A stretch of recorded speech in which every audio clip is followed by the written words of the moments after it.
Welcome back to Eastern Brush, Western Seoul, a channel dedicated to sharing the beauty of East Asian ink painting and the wisdom preserved in ancient books. Our goal is simple: to help more people discover the calm, charm, and quiet power found in traditional ink art, and to make public domain classics accessible to anyone who wishes to explore humanity's long cultural journey. Today we turn to Volume 2 of Hai Cuo Tu, the Illustrations of Sea Oddities, created by the Qing Dynasty painter Nie Huang. This remarkable work, completed in 1698, stands as one of the earliest and most imaginative marine bestiaries in Chinese history. Across its 4 volumes, Nihuang documented more than 300 sea creatures and coastal plants, often blending careful observation with folklore, textual research, and the occasional embellishment from his own imagination. While Volume 1 introduced many of the more familiar or legendary marine animals, the second volume expands this world further. Preserved today in the Palace Museum in Beijing, its 37 leaves continue the artist's unique method, pairing vivid illustrations with notes on origins, habitats, temperaments, and names, along with a short poetic verse for each creature. As before, some of the species in this volume can be recognized and traced. Others resist identification, existing somewhere between natural history and artistic fantasy. In this episode, we will select several of the more intriguing entries to explore in depth, while leaving the rest for viewers to enjoy visually, whether as real marine life, cultural imagination, or the fascinating mixture of both. So let us open the second volume of Hai Cuo Tu and continue our journey through Nie Huang's boundless sea, one painting at a time. The opening pages of Volume 2 of Hai Cuo Tu focus on a remarkable variety of rays. Flat-bodied, cartilaginous fishes closely related to sharks. Although modern taxonomy distinguishes stingrays, skates, eagle rays, and guitarfish, Nihuang grouped them broadly according to form, color, and habit, creating a vivid catalog of coastal creatures known to fishermen of his time. Across the first 6 leaves, Nie depicts rays of many kinds, some with smooth, pale bodies, others covered in hexagonal or pebble-like markings, some outlined with red or purple fins, and others with striking patterns resembling woven brocade.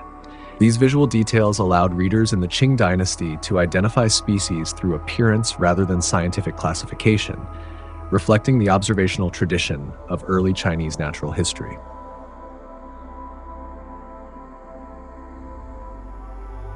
Each illustration is accompanied by handwritten notes.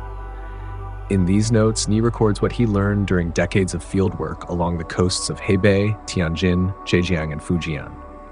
He describes local names, habitats, and behaviors told by fishermen, such as which rays are harmless, which appear at night, and which have venomous spines. Many descriptions mix accurate observations with folklore, a blend typical of pre-modern zoological texts.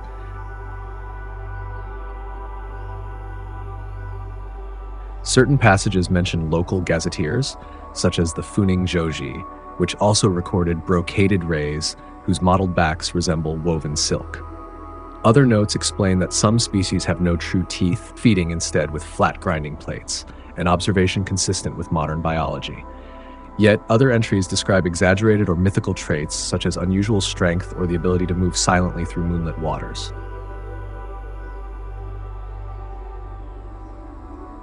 In these first 6 leaves, Nie Huang demonstrates what makes Hai Cuo Tu so distinctive: meticulous brushwork, careful real-world observation, poetic imagination, and textual annotations that bridge empirical knowledge with the storytelling traditions of coastal communities.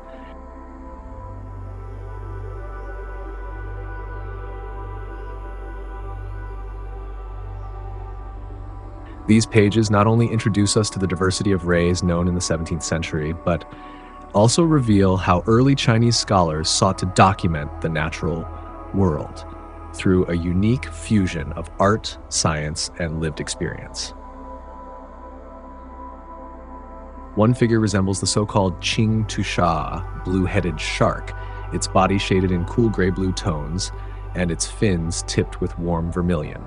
The artist exaggerates its round, alert eyes and the ridged gill slits, creating a creature both fearsome and strangely gentle.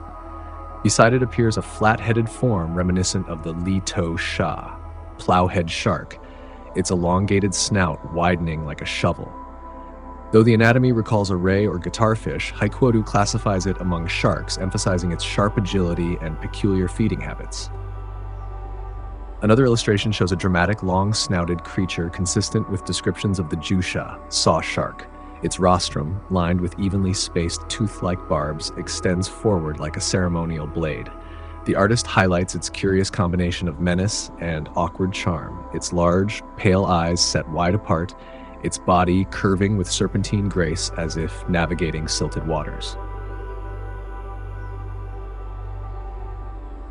In the second volume of Hai Cuo Tu, the shark section presents a remarkable blend of natural observation and imaginative speculation.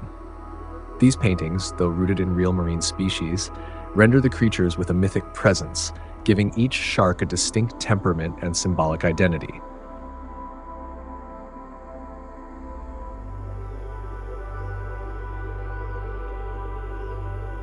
A more fantastical image aligns with the description of the Meihua Sha, plum-blossom shark, so named for the bright geometric patterns adorning its scales. In the painting, star-shaped yellow plates encircle its torso like a suit of ornamental armor. Its turquoise body is speckled with fine points of color, giving the impression of a rare and precious creature seldom seen except in deep or uncharted currents. Its gently curled tail and layered fins lend it an almost dragon-like elegance, echoing classical references to the Qianlong Sha, hidden dragon shark.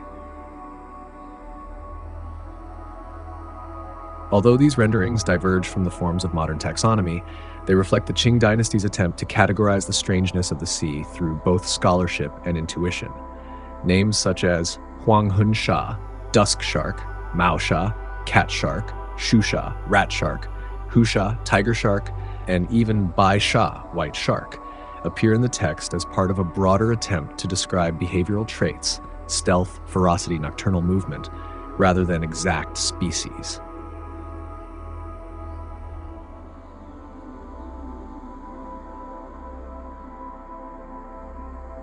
The sharks of Hai Cuo Tu therefore occupy the threshold between scientific record and maritime folklore, offering a vivid window into how early naturalists perceived the mysteries beneath the waves.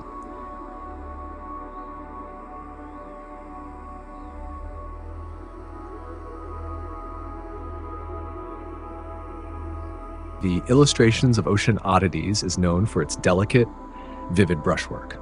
Among its pages are not only majestic or endearing creatures we recognize from the real seas, but also an astonishing array of mythical beings passed down through stories. Dragon-headed fish, horned sea oxen, monk-like beings with turtle shells, and fish named for parrots, doves, and gemstones. Whether born of the ocean or of the human imagination, these creatures leap to life beneath the artist's vibrant strokes.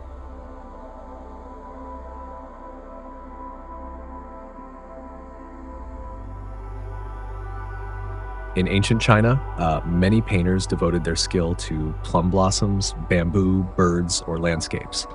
Yet few ever dedicated their entire artistic career to depicting the mysteries of the sea. The creator of Hai Cuo Tu, Nie Huang, was one of those rare figures. Little is recorded about his life, only that he was a man of Qiantang, a painter and likely an avid observer of living things. Troubled by the absence of any comprehensive atlas of marine life, he set out to make one himself.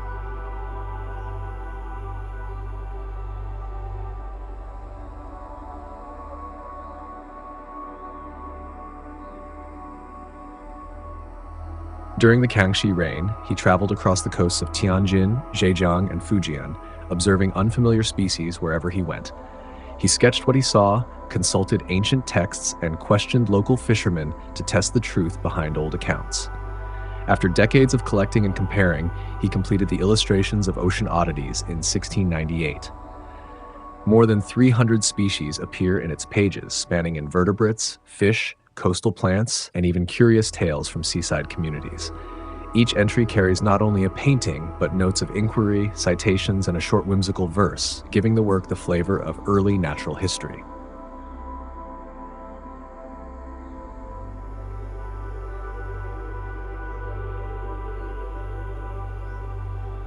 And yet, after finishing this monumental project, Nihuang vanished from the historical record.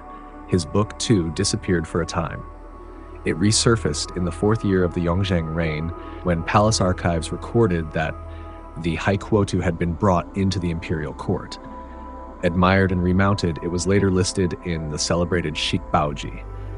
Today, 3 volumes remain in the Palace Museum in Beijing, while the 4th, devoted mainly to shrimp, shells, and crabs, resides in Taipei, its more observable subjects giving that final volume a noticeably more realistic style.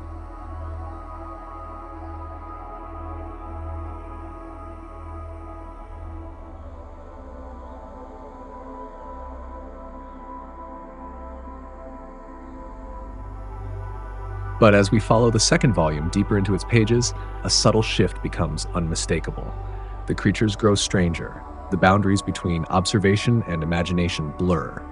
Some entries no longer resemble any known marine form, and the text hints at rumor, hearsay, or marvelous tales recounted by sailors. The painter's curiosity begins to outpace the constraints of nature, and his brush ventures freely into the realm of invention.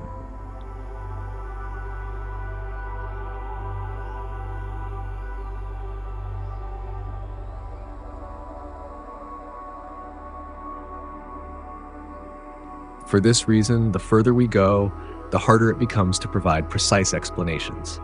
The figures cease to be representations of identifiable species and instead stand as vivid expressions of wonder, part natural record, part poetic fantasy. And so, as we prepare to bring our exploration of Volume 2 to a close, we step from the firm ground of natural history into the shimmering, shifting waters of the artist's imagination.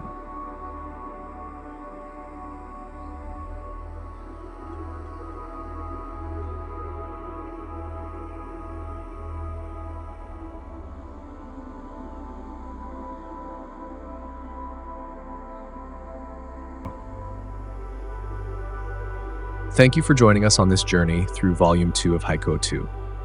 If you enjoyed today's exploration, we warmly invite you to stay connected with our channel, Eastern Brush, Western Soul, where we bring the art, texts, and natural imagination of the ancient world to life.